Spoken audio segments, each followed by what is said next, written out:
The Russian annexation of Crimea was one of the great strategic shocks of the past 25 years. For many in the West, Moscow's actions in early 2014 marked the end of illusions about cooperation and the return to geopolitical and ideological confrontation. So says Bobo Lo, author of Russia and the New World Disorder, who joins me down the line now to talk about the economic fallout this represents. Bobo, what challenges does a world in the midst of unprecedented and accelerating change present to Russia, economically speaking? The biggest problem that Russia faces is really that it is confronted with unexpected challenges and counterintuitive choices.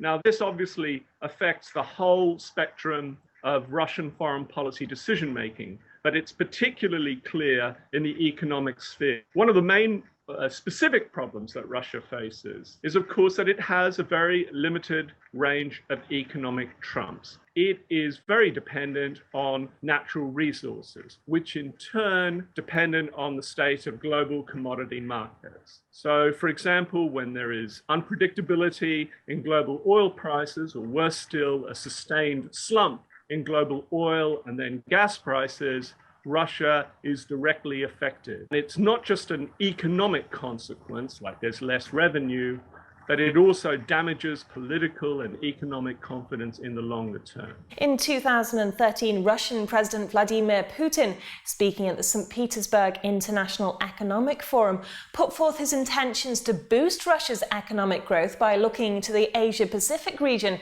rather than to its traditional markets in Europe.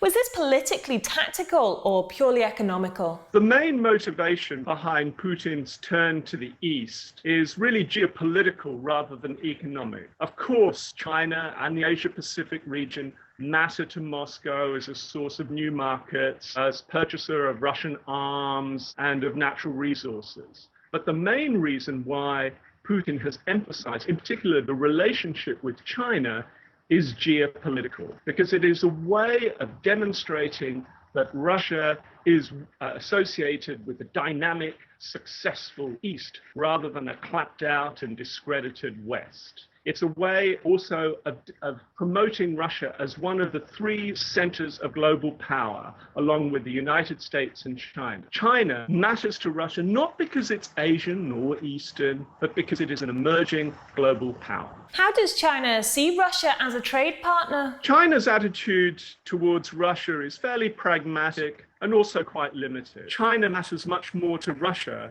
as an economic and geopolitical partner than Russia does to China. Nevertheless, the Chinese see Russia as a useful, although not absolutely essential, provider of natural resources, market of Chinese consumer goods, and also there are possibilities in the Arctic. The Chinese also hope to import certain high-tech Russian weaponry and weapon systems. You say that the Kremlin highlights the decline of the West, a resurgent Russia, and the emergence of a new multipolar order. How accurate is this? Russian policymakers labor under an extended delusion. The first part of that delusion is to exaggerate the decline of the West, the loss of influence of the United States. The reality here is that the United States, by whatever criterion you choose to select, is by far the world's leading power. That is an inescapable reality, yet Russia constantly tries to escape it. China, for all its apparent ambition, is not interested in establishing a new world order. And the main reason for this is fairly pragmatic. The Chinese have been the biggest beneficiaries of the Western-led and US-led global system over the past 30 years.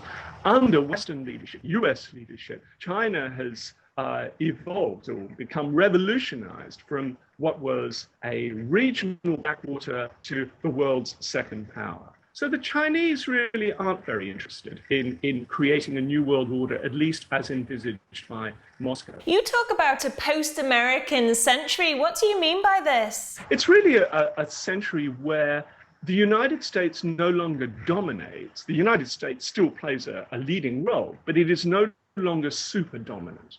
Instead, what you have are a number of countries and regions where power is more evenly distributed, where there's a much more collective approach to international politics and to the international order.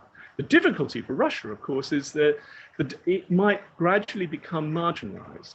In other words, what you have is Russia not only failing to catch up with the West, but becoming increasingly overtaken by the non-West, by countries not just like China and India, but increasingly Indonesia, Vietnam, Turkey over the longer term. And that's, I think, the real threat that Russia faces. So finally, how much does the West actually need Russia economically and vice versa? Well, we all live in an interdependent world. The West still needs Russia, not just for energy and other natural resources, but really as a kind of partner in managing some of the big security and economic challenges of our time. The greater reality, perhaps, is that Russia needs the West much more than the West needs Russia. This interdependence is asymmetrical. It's quite unbalanced.